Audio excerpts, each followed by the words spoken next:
Epione pain management and regenerative centre. ఇక మీ నొప్పులు శాశ్వతం కావు. మరి కాసేపట్లో మాజీ ముఖ్యమంత్రి బీఆర్ఎస్ అధినేత కేసీఆర్ పాలమూరు గడ్డపై అడుగు పెడుతున్నారు. ఈ నేపథ్యంలో పెద్ద ఎత్తున స్వాగతం పలికేందుకు మహబూబ్ నగర్ పార్లమెంటరీ నియోజకవర్గంలో ఉన్నటువంటి బీఆర్ఎస్ శ్రేణులంతా కూడా ఇక్కడికి రావడం జరిగింది. పూర్తిగా మనం విజువల్స్ లో కూడా చూడవచ్చు. పెద్ద ఎత్తున కూడా కేసీఆర్ పై తమకున్నటువంటి అభిమానాన్ని చాటి చెప్పేందుకు బీఆర్ఎస్ అభిమానులు కావచ్చు, కేసీఆర్ అభిమానులు కూడా ఇక్కడికి భారీ ఎత్తున తరలి వస్తున్నారు. ప్రస్తుతం మనం మహబూబ్నగర్ పట్టణంలోని ఏదైతే మల్లికార్జున చౌరస్తా వద్దాం ఇక్కడికి పెద్ద ఎత్తున వచ్చారు. ఇక్కడ వచ్చిన కార్యకర్తలందరినీ కూడా దగ్గర నుంచి చూసుకుంటున్నారు. మాజీ ఎమ్మెల్యేలు, అదేవిధంగా మాజీ మంత్రులు కూడా. ప్రస్తుతం మనతో పాటు దేవరకద్ర మాజీ ఎమ్మెల్యే ఆల వెంకటేశ్వర రెడ్డి ఉన్నారు. అన్న చెప్పండి, ముఖ్యమంత్రి హోదాలో ఉన్నప్పుడు అనేక మార్లు ఈ జిల్లాకు వచ్చారు కేసీఆర్. ఆ తర్వాత మాజీ ముఖ్యమంత్రిగా ఇప్పుడు వస్తున్న నేపథ్యంలో అదే రేంజ్ లో కూడా పబ్లిక్ అంతా ఇక్కడికి వస్తున్నారు. అంటే ఇక్కడికి కేసీఆర్ గారు ఏ కాన్సెప్ట్ తో వస్తున్నారు అనుకోవచ్చు. పార్లమెంట్ ఎన్నికలు ఉన్న నేపథ్యంలో స్పెషల్ గా ఎలక్షన్ కోసం వస్తున్నట్ట, లేకపోతే కొత్తగా ఏర్పడినటువంటి ప్రభుత్వ వైఫల్యాలను ఎత్తి చూపేందుకు వస్తున్నట్ట? అంటే రెండు, పార్లమెంట్ ఎన్నికల నేపథ్యం ఒకటి, అదేవిధంగా ఎండిపోయిన పంటలను పరిశీలించడం ఒకటి, కొనుగోలు సెంటర్లు లేక రైతులు ఇబ్బందులు పడుతున్న పరిస్థితి, ప్రజలు పడుతున్న కష్టాలను కళ్ళారా చూడడానికి, ప్రజలతో కలవడానికి, దాంతోపాటు ఎంపీ ఎన్నికల సందర్భంగా కూడా కార్యకర్తలను ప్రజలను అప్రమత్తం చేయడానికి. ఇలా 4 నెలల క్రితం మేము ప్రభుత్వం దిగిపోయింది, అయినా కూడా ఇలా కేసీఆర్ గారు వస్తున్నారంటే కొంచెం ఎన్ని వేల మంది, 40-50 వేల మంది ఈరోజు మహబూబ్నగర్ గడ్డ మీద కేసీఆర్ రాకపోకలకు ఎదురు చూస్తున్నారని మనం అర్థం చేసుకోవాలి. ఇప్పటికీ కూడా తెలంగాణ ప్రజానికానికి, పాలమూరు జిల్లా ప్రజలకి కేసీఆర్ గారి మీద ఎంత అభిమానం ఉందో ఆ అభిమానానికి నిదర్శనమే ఈరోజు పెద్ద ఎత్తున వస్తున్న ఈ ప్రజానికం. ఇలా 4 నెలల క్రితం ఏర్పడ్డ ఈ కాంగ్రెస్ ప్రభుత్వం అలవిగాని హామీలు ఇచ్చి, అంతులేని హామీలు ఇచ్చి, ప్రజలను మోసం చేసి 2014 కంటే ముందు ఏ కష్టాలు ఉండేనో ఆ కష్టాలను మళ్ళొకసారి కళ్ళారా ప్రజలకు చూపిస్తూ ఉంది. దాని కనువిప్పు కలిగే విధంగా, ప్రజలకు అర్థమయ్యే విధంగా చెప్పాలన్న ఆలోచనతో ఇలా గౌరవ మాజీ ముఖ్యమంత్రి, తెలంగాణ సాధకులు కేసీఆర్ గారు వస్తున్న సందర్భంగా ఇలా ప్రతి నియోజకవర్గం నుంచి కూడా వేలాది మందిగా ఇలా కదిలి వస్తూ ఉన్నారు. 40-50 వేల మందితో ఇలా రోడ్ షో జరుగుతూ ఉంది ఇక్కడ. ఏది ఏమైనా ఈ కేసీఆర్ గారి స్పీచ్ తోటి ఇలా ప్రజలు అర్థం చేసుకోవాల్సిందిగా మీ అందరినీ మేము కోరుతా ఉన్నాం. పాలమూరు పార్లమెంటుకు సంబంధించిన ప్రజానీకం మొత్తం కూడా ఇది ఒక మంచి అవకాశం. మొన్ననే 4 నెలల క్రితం మనం మోసపోయిండ్రు, మీరు మోసపోయి ఓటేసి 1.85% తోటి ప్రభుత్వం దిగిపోయింది. దేశానికి ఆదర్శంగా నిలుస్తున్న తెలంగాణ రాష్ట్రం ఇలా అధోగతి పాలైంది. కరెంటు లేదు, నీళ్లు లేవు, తాగునీళ్లు లేవు, రైతు బంధు లేదు, రైతు భరోసా లేదు, రుణమాఫీ లేదు, తులం బంగారం లేదు. అంటే ఏదైతే హామీలు ఇచ్చిరో ఒక్క హామీలు కూడా ఒక బస్సు తప్ప ఏ హామీను నిలబెట్టుకోలేదు ఈ ప్రభుత్వం. మళ్ళీ ఏం చెప్తా ఉంది ఈ ప్రభుత్వం? కేంద్రంలో రాహుల్ గాంధీ ప్రధానమంత్రి అయితే తెలంగాణలో 17కు 17 సీట్లు గెలిస్తే అంటే అది అయ్యేది లేదు, మేము ఇచ్చేది లేదు. ఇలా అవి రెండు జరిగితేనే మేము ఇస్తాము అన్న ధోరణిలో ఇలా మాట్లాడుతూ ఉన్నారు.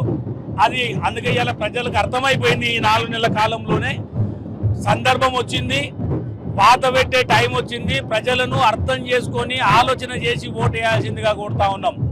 ఇప్పుడు పార్లమెంట్ ఎన్నికలు సమీపిస్తున్న నేపథ్యంలో ఒకవైపు రాష్ట్రంలో అధికారంలో ఉంది కాంగ్రెస్ పార్టీ, కేంద్రంలో అధికారంలో ఉన్నటువంటి బీజేపీ పార్టీ. ఈ రెండు పార్టీల మధ్యలో పోటీ ఉంటుంది. బీఆర్ఎస్ గతమైపోయింది, బీఆర్ఎస్ ని ప్రజలు మర్చిపోయారంటూ కూడా ఈ రెండు పార్టీలకు సంబంధించిన నాయకులు అంటున్నారు. బీఆర్ఎస్ పార్టీ గతమైపోయింది అన్న వాళ్లకు తెలంగాణ ప్రజానికమే చెంప మీద కొట్టినట్లుగా ఆన్సర్ చెప్తారు. తెలంగాణ రాష్ట్రం ఉన్నన్ని రోజులు బీఆర్ఎస్ పార్టీ ఉంటుంది. మా పార్టీ ఉన్నంత గట్టి క్యాడరు ఏ పార్టీకి కూడా గ్రామాల్లో లేదు. కొంతమంది నాయకులు పోతే పోవచ్చు పదవులకు ఆశపడి, ప్రలోభాలకు ఆశపడి, కానీ గ్రామీణ ప్రాంతాల్లో ఉన్న కార్యకర్తలు ఇలా మీరు చూడండి ఎంత బ్రహ్మాండంగా స్వచ్ఛందంగా వచ్చిరో. అందుకే బీఆర్ఎస్ పార్టీ ఎప్పుడూ ఖతం కాదు, అది వాళ్ళ భ్రమ మాత్రమే. తిరిగి రెట్టింపు అయిన ఉత్సాహంతో మళ్ళీ మా ప్రభుత్వం ఏర్పడుతుంది. ఏ రోజు అని ఎలక్షన్లు రాని, రేపు పెట్టని, 4 ఏళ్ళకి పెట్టని, 5 ఏళ్ళకి పెట్టని, 100% ఏర్పడేది కేసీఆర్ గారి ప్రభుత్వమే, బీఆర్ఎస్ పార్టీ ప్రభుత్వమే. ఎందుకంటే ప్రజలకు అర్థమైంది 10 ఏళ్ల కాలంలో ఏ విధంగా కేసీఆర్ గారు పనిచేసిరో, ఈ 4 నెలల కాలంలో కాంగ్రెస్ ప్రభుత్వం ఏం చేస్తుందో ప్రజలకు స్పష్టంగా అవగాహనకు వచ్చేసింది. చాలా తప్పు చేసినాము అన్న భావంలో ఇలా ప్రజలు ఉన్నారు. అందుకే ఓటు ద్వారా సరైన సమాధానం చెప్పాలని నేను పార్లమెంట్లో ఉన్న ప్రజానీకాన్ని ఓటర్ మహాశైలను కోరుతా ఉన్నా. ఎందుకంటే మంచి అవకాశం వచ్చింది. ఇప్పుడు ఇట్లా ఓటుతోటి వాళ్ళకు బుద్ధి చెప్పకపోతే, కాంగ్రెస్ను ఓడించకపోతే, బీజేపీని ఓడించకపోతే మేము ఎన్ని అబద్ధాలు చెప్పినా కూడా అవే నిజమనే భ్రమలో ఉండే అవకాశం ఉంటుంది. కాబట్టి ఆలోచన చేసి కారు గుర్తుకు ఓటేయాల్సిందిగా నేను పార్లమెంట్లో ఉన్న ప్రతి ఓటర్ మహాశైలను కోరుతా ఉన్నాను. ఇప్పుడు కేసీఆర్ గారు వస్తున్న నేపథ్యంలో కేసీఆర్ గారి స్పీచ్ లో ఎటువంటి విషయాలపై మాట్లాడే అవకాశం ఉంది? ముఖ్యంగా కేసీఆర్ గారి స్పీచ్ ఎట్లా ఉంటుంది? కేసీఆర్ గారు చేసిన అభివృద్ధి పైన ఎక్కువ మటుకు స్పీచ్ ఉంటుంది. ఇంకా కాంగ్రెస్ వాళ్ళు ఇచ్చిన హామీలు ఏవైతే ఉన్నాయో ఏ ఒక్క హామీ కూడా నెరవేరలేదు. దాదాపు 420 హామీలు ఇచ్చినారు వాళ్ళు. ఏ ఒక్కరు కూడా నెరవేరినందుకు దాని మీద కూడా స్పందించే విషయం ఉంటుంది. ఇక తాను ఉన్నప్పుడు ఏ విధంగా ఉచిత కరెంటు కానీ, రైతు బంధు, రైతు బీమా అన్నింటి మీద కూడా స్పందించడం జరుగుతుంది. ఎందుకంటే వీళ్ళు రేవంత్ రెడ్డి గారు ఒకటేసారి ఏ విధంగా మాట్లాడుతున్నారంటే మేడలు కోసి పేకలు వేసుకొని మెడలు వేసుకుంటాం పేకులు అనే ఏ విధంగా ఒక సీఎం స్థాయిలో మాట్లాడే విధంగా లేదు ఎక్కడ కూడా. దాన్ని కూడా కొన్ని అది పోయిపోయిన పాలమూరు గడ్డ మీద అన్నమాట. ఇవన్నీ కూడా దాని మీద వస్తాయి. ఒకటి కూడా ఏది మనకు ఇది అనిపిస్తే దాని మీద మాట్లాడుతున్నాం. మొత్తంగా చూస్తున్నాం పెద్ద ఎత్తున బీఆర్ఎస్ శ్రేణులంతా కూడా ఇక్కడికి రావడం జరిగింది. పూర్తిగా కేసీఆర్ మీద ఉన్నటువంటి అభిమానంతోనే వారంతా కూడా ఇక్కడికి వచ్చారంటూ కూడా తెలియజేస్తున్నటువంటి పరిస్థితి. మాజీ ఎమ్మెల్యేలు కూడా తమ కాడర్ అందరినీ కూడా తీసుకొని వచ్చారు. మనతో పాటు చూస్తున్నాం చాలా మంది మొత్తం ఉమ్మడి జిల్లాకు సంబంధించినటువంటి మాజీ ఎమ్మెల్యేలంతా కూడా ఇక్కడ అటెండ్ అయినటువంటి పరిస్థితి. పూర్తిగా మాట్లాడారు. పట్టణం అంతా కూడా ఒక గులాబీమయమైనటువంటి పరిస్థితి. మరి కాసేపట్లో కేసీఆర్ వస్తున్న నేపథ్యంలో పెద్ద ఎత్తున ఘన స్వాగతం పలికేందుకైతే అందరూ సిద్ధమైనటువంటి పరిస్థితి.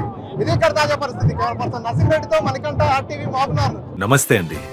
ఇది వ్యాపారం గురించి కాదు, ఓటు గురించి. ఎన్నికల్లో ఓటు వేయడం మన హక్కు మాత్రమే కాదు, కర్తవ్యం. ఎంతో మంది మహా నేతలు శ్రమించి ప్రాణత్యాగం చేసి ఈ అవకాశాన్ని మనకిప్పించారు. అందరూ ఓటు వేద్దాం. ఎందుకంటే ఓటు హక్కు ఊరికే రాదు. నా ఓటు ఎవరికో తెలుసా? అది సీక్రెట్ అండి.